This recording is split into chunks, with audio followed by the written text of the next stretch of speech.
dizer que eu estou feliz. E feliz por ver cada um de nós aqui. De certa forma, o pastor, eu como pastor, eu me sinto responsável por cada vida que aqui está.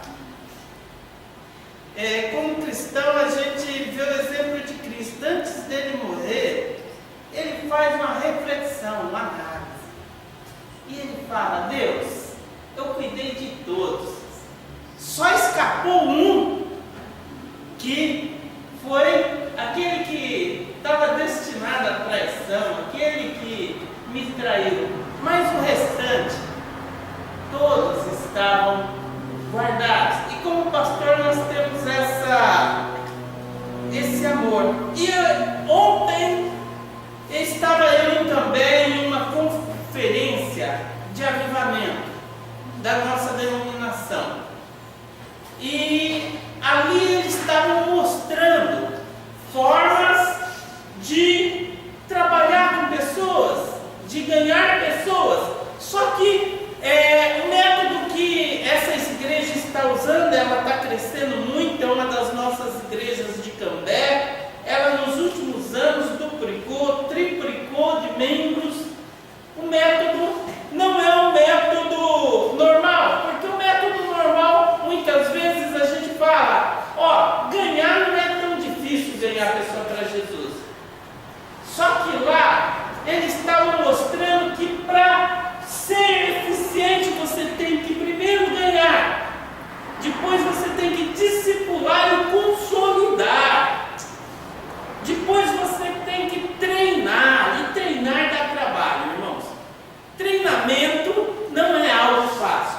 E após o treinamento, para você saber que aquele irmão ficou no ponto, aquele irmão tem que dar fruto, enviar.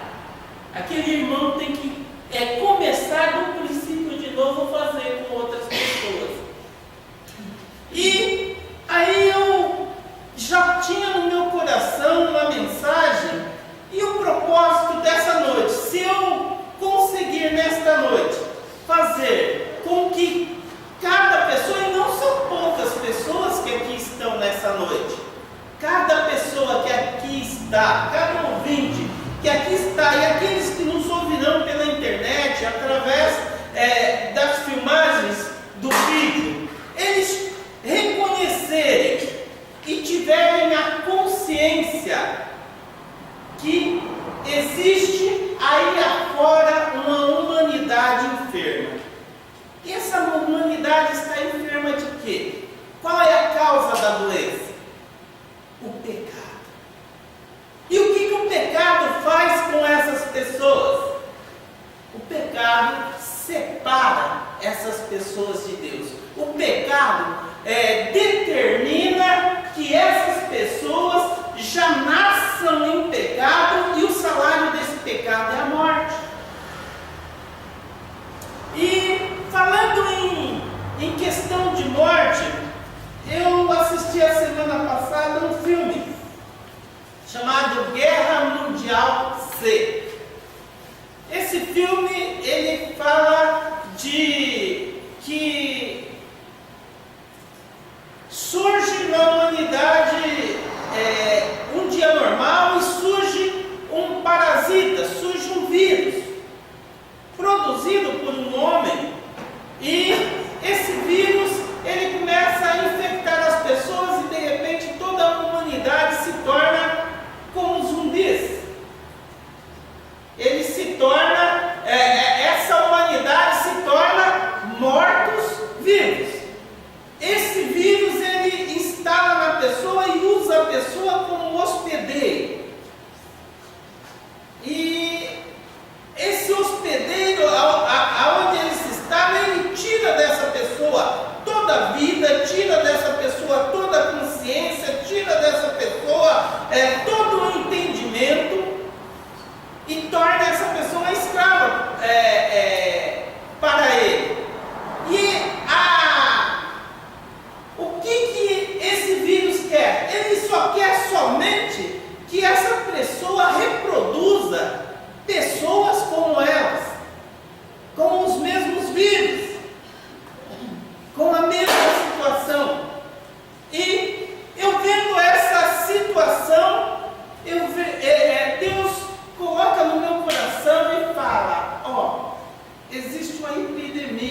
mal-estar, mas uma situação a qual as pessoas estão presas, dependentes, estão doentes, o mundo é uma grande enfermaria, e aí doentes físicos e espirituais.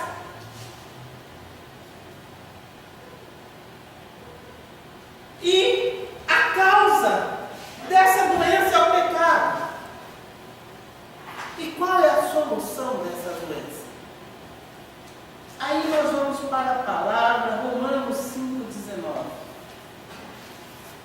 Romanos 5,19 diz o seguinte: porque, como pela desobediência de um só homem, muitos foram feitos pecadores, assim, pela obediência de um, muitos serão feitos justos. Querido, a humanidade depende de algo que possa solucionar esse problema. E quem pode solucionar esse problema aqui? A igreja. Você, eu. Porque qual é o propósito da igreja estar aqui na terra hoje? A gente viver aqui isoladinho como irmãos? Não. O propósito de nós aqui estarmos é espalhar o Evangelho. E o que é o Evangelho? É as boas novas. É falar que Jesus veio, que existe uma solução para esse problema. Só que nós, como cristãos, eu e você, faz parte dessa solução. A igreja tem mantido. Por quê? Porque nós já estivemos nesta situação de morte. Nós sabemos como é ser morto. Parece que nós vemos a solução, mas não enxergamos. Eu trabalho aqui do lado. Aqui tem uma loja, tem um vidro na frente. Eu vejo que todas as pessoas que passam na rua param, olham para essa igreja, e alguns que estão em dois, eu já vi algumas pessoas, elas param ali, elas não veem, elas comentam: eu quero um dia entrar ali dentro, eu vou vir visitar essa igreja, mas muitas vezes elas não vêm. E aí vem aquela pergunta: como crerão? Como essas pessoas sairão dessa situação? Como eles ouvirão se não há quem pregue? E a Bíblia diz que a fé vem pelo ouvir. E ouvir o que? A palavra de Deus. E eu quero usar nesta noite, eu quero estar lendo uma palavra que se encontra em João. É uma palavra que eu já preguei algumas vezes sobre ela. E é um texto que eu gosto muito de falar. João 5:2-9. Só que eu vou fazer uma conotação diferente nesta noite. João 5, é o Joãozão, como se diz. João 5:2-9. Eu quero usar essa história deste homem como pano de fundo, mas também ele simbolizando a humanidade. E eu quero falar como tema três aspectos de dependência da humanidade e do homem nos dias atuais. João 5, a partir do versículo 2 até o 9. Vou estar lendo. Ora, existe ali, junto à porta das ovelhas, um tanque, chamado de hebraico Betesda, o qual tem 5 pavilhões. Nestes jazia uma multidão de enfermos, coxos e paralíticos, esperando que se movesse as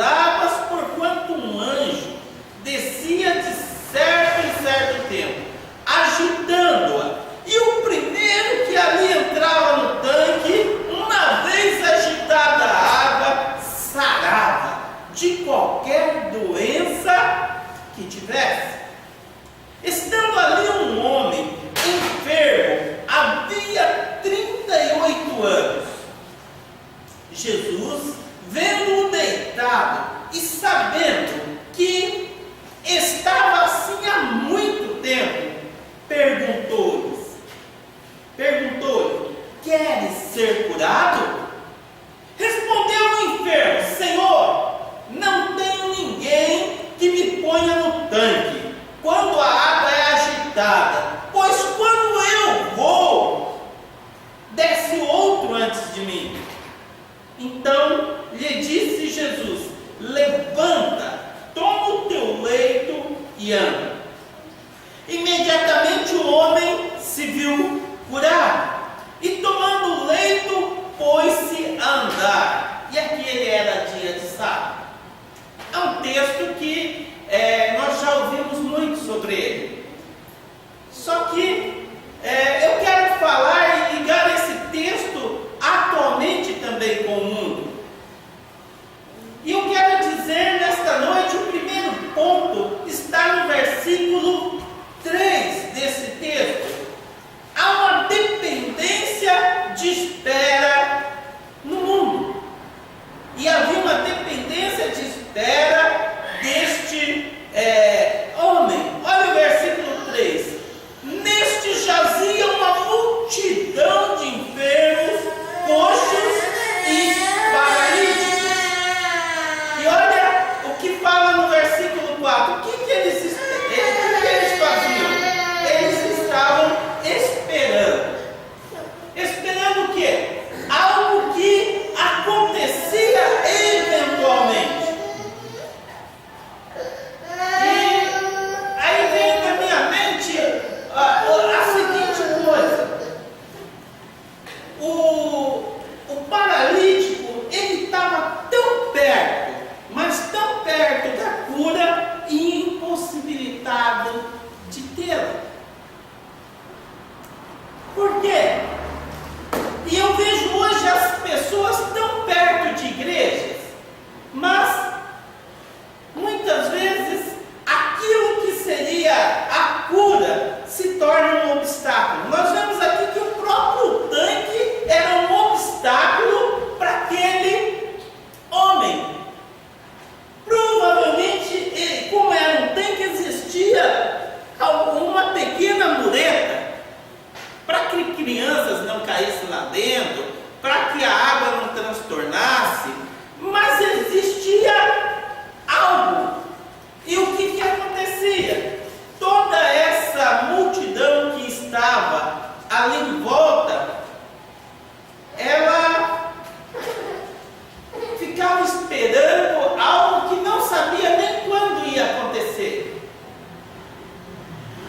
Era a esperança que prendia muitos ali. Mas muitos, eu creio que aquele homem estava ali há 38 anos, muitos morreram e não conseguiram entrar naquele tanque. E muitos estão aí na rua e não conseguem nem entrar na igreja. E não existe facilitadores. E eu imagino que se fosse no dia de hoje, o que ia acontecer? Uma empresa ia privatizar aquele tanque e ia ficar muito mais difícil ainda. Só quem paga entra. A hora que tiver um movimentozinho aqui, você pagou, você recebe a bênção. Se você não tem dinheiro, fica para fora mesmo. E nós vemos que reacendia neste homem a esperança. Eu não sei se era de ano em ano, a cada 2 anos, ele via um milagre e falava: quem sabe um dia eu tenho amigos que me coloquem nesse tanque quando a água for agitada. Ele não conseguia o seu intento por si próprio, ele não alcançava a água, ele dependia que alguém o ajudasse. E aí eu quero parar, amados. Muitas vezes o perdido, ele tem um complexo de culpa tão grande que nem entrar na igreja ele quer. Se você não for lá e falar para ele, esclarecer que Deus o ama, mas o ama de uma maneira tal que fez coisas inimagináveis para o ser humano, por ele mesmo sem o conhecer, e ele não for alcançado por essa palavra, ele vai continuar beirando o tanque, beirando uma situação, mas nunca vai entrar. A segunda coisa, a segunda dependência que eu quero falar sobre o mundo e sobre as pessoas que estão enfermas e sobre este homem que ali está no versículo 7. O enfermo procurava pessoas que o ajudassem. Olha só o versículo 7. Respondeu-lhe o enfermo: Senhor, não tenho ninguém que me ponha no tanque quando a água é agitada, pois quando eu vou, desce outro antes de mim. Eu imagino a cena. Talvez alguém com mais possibilidades ou com mais entes queridos ficavam lá do lado do enfermo e a água era agitada, os parentes já jogavam o camarada lá. Ou se ele, mas era algo demorado.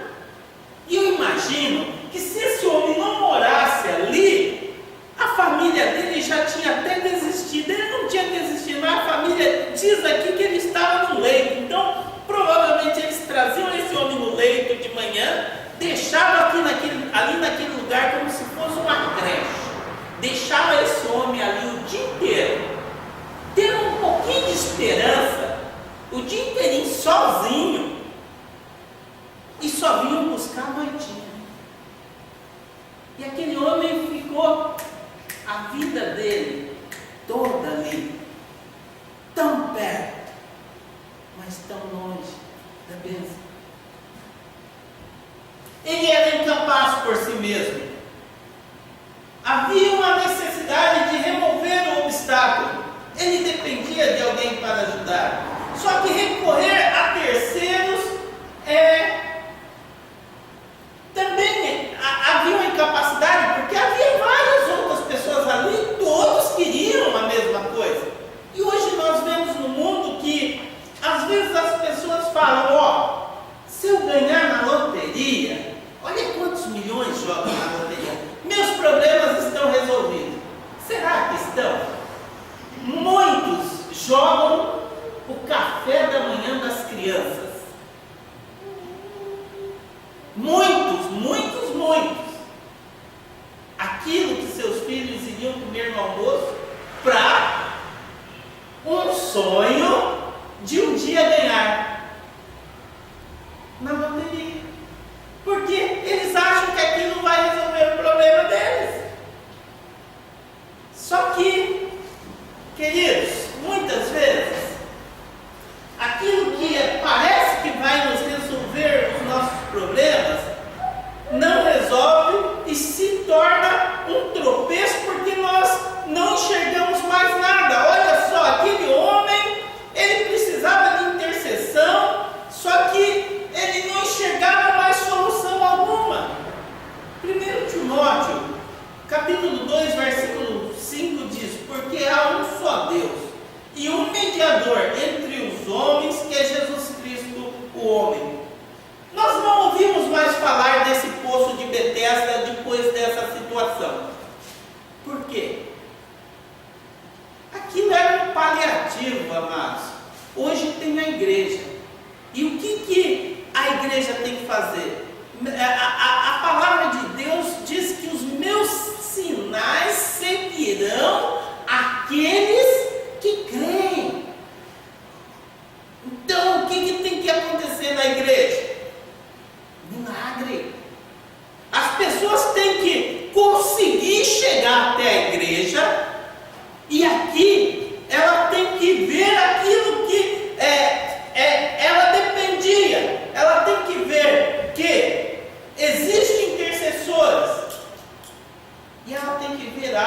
faz a diferença, que eu vou falar agora no terceiro ponto, que está no versículo 8. A dependência da palavra. Olha só o versículo 8. Então disse Jesus: levanta, toma o teu leito e anda. Jesus trouxe a solução. Apesar dos meios à disposição para a busca da felicidade e da cura espiritual, o ser humano depende de uma palavra de ordem. Ele consegue ver a igreja, ele consegue ver a diferença dos cristãos, mas se alguém não chegar para ele e falar: Deus o ama e pode fazer com você o que ele fez comigo, a cegueira espiritual desta pessoa não o deixa. Porque Jesus chega no versículo 7 aqui e pergunta para o enfermo, no versículo 6, queres ser curado? Aquele homem, ele estava tão tapado o entendimento dele, que a única coisa que ele via a cura era o povo. E ele não tendo resposta para o Senhor, ele diz, não tem ninguém que me ponha no tanque.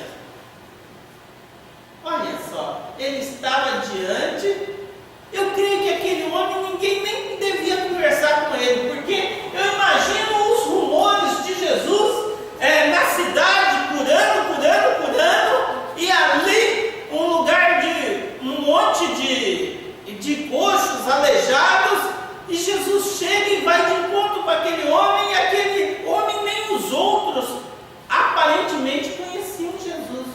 E hoje, 40% da população mundial nunca ouviu falar a palavra Jesus. Estão morrendo sem ouvir.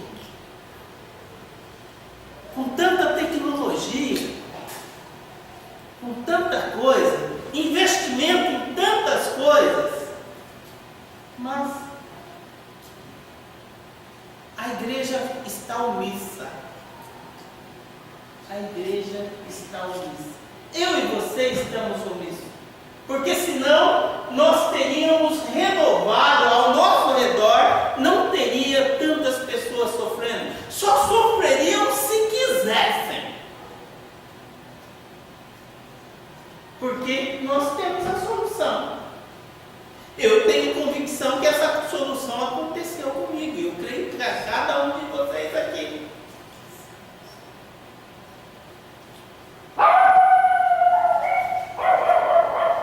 Jesus veio para ser salvação. Jesus veio para ser vida. Jesus veio para ser justiça. Jesus veio para ser santidade. Jesus veio para ser redenção. Jesus veio para fazer a diferença. Jesus, muitas pessoas já haviam falado com aquele homem, mas nenhuma teve a ousadia de falar: levanta e anda. O paralítico ouviu a palavra, creu e recebeu a vida e foi curado. Agora, o que eu acho tremendo é o seguinte, que eu preguei esses dias atrás, que Deus faz infinitamente mais do que aquilo que pedimos ou pensamos. Olha só o que aconteceu no texto do versículo 9. A cura daquele homem foi tão forte que o texto fala que ele estava com a cama. O que ele fez? Ele pegou a cama, pôs nas costas e foi embora. Meu irmão, não sei, a cama não segurava. Agora ele segurava a cama. Você entendeu? Não sei o que estão segurando as pessoas lá fora, mas eu sei aquilo que pode livrá-las. E eu quero concluir. A humanidade não somente está enferma, mas morta, como eu falei. Mas como que eu sei disso? Ela está morta em seus delitos e pecados. Efésios capítulo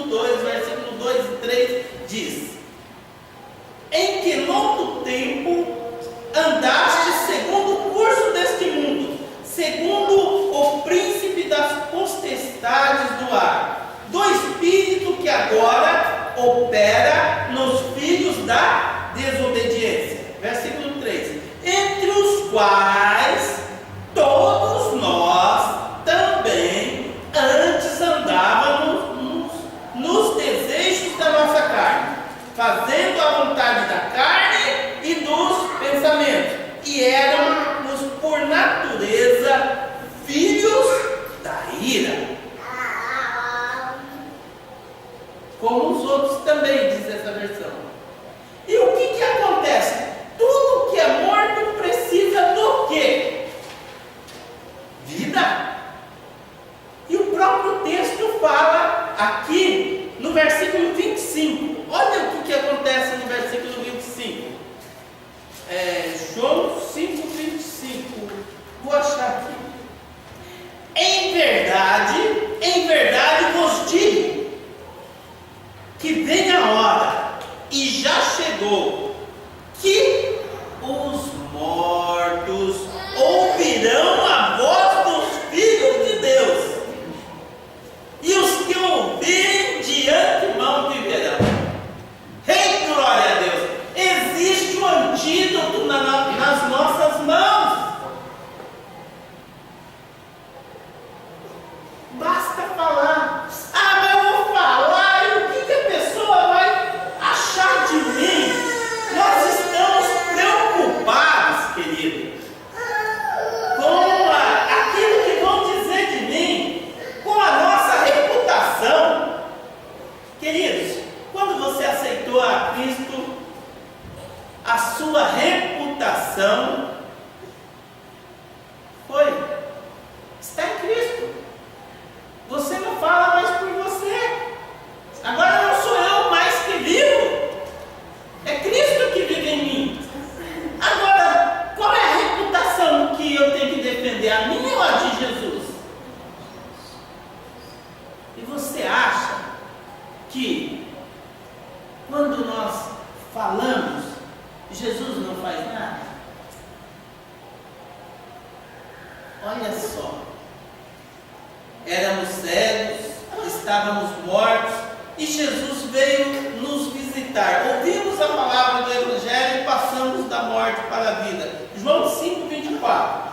Na verdade vos digo que quem